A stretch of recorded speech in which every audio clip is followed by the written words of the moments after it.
India, meron po silang 147 universities. Pakistan, ganun din po. Ganun pa, no? Pakistan, meron pong 126 universities. Nangunguna pa rin ang Ateneo de Manila University sa bansa matapos tumaas sa global rank na 101 hanggang 200. Mula sa 201 hanggang 300 noong nakaraang taon. Kasunod nito, nasa ika-401 hanggang 400 o 600 ulit.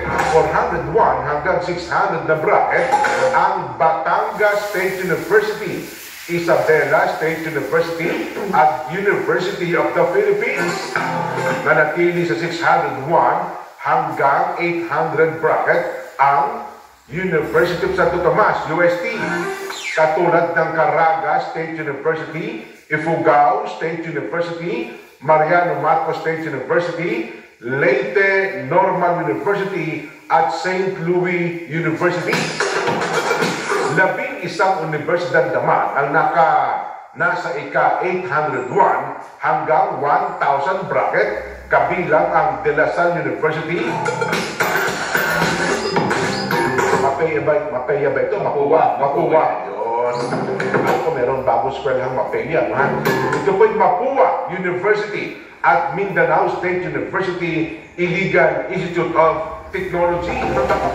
Ang The Impact Rankings ay sumusukat sa kontribusyon ng mga universidad sa 17 Sustainable Development Goals ng United Nations. Sa kabuuan, 2,526 universities mula sa 130 na bansa ang lumahok ngayong taon. Samantala, tiniyakbo ng Manila Water ang matatag na supply ng tubig sa mahigit 800 pampublikong paaralan sa elementary at high school sa East Zone Concession Area at sa non-East Zone operations. Sa Metro Manila at Rizal Province, nasa 733 public schools at daycare centers ang bibigyan daw ng supply ng tubig na mahalaga sa operasyon nito araw-araw maging sa kapakanan ng mga mag-aaral. Nagbigay din ang Manila Water ng 20 refrigerated drinking fountains. Yan sana sa mga piling paaralan. Kasabay nito ang paglalagay ng 5 POSEP hygiene facilities sa 6 na paaralan, maging ang pagpapatupad ng water asset installation and rehabilitation projects. Isinagawa rin ang booster pump installations at water tank upgrades.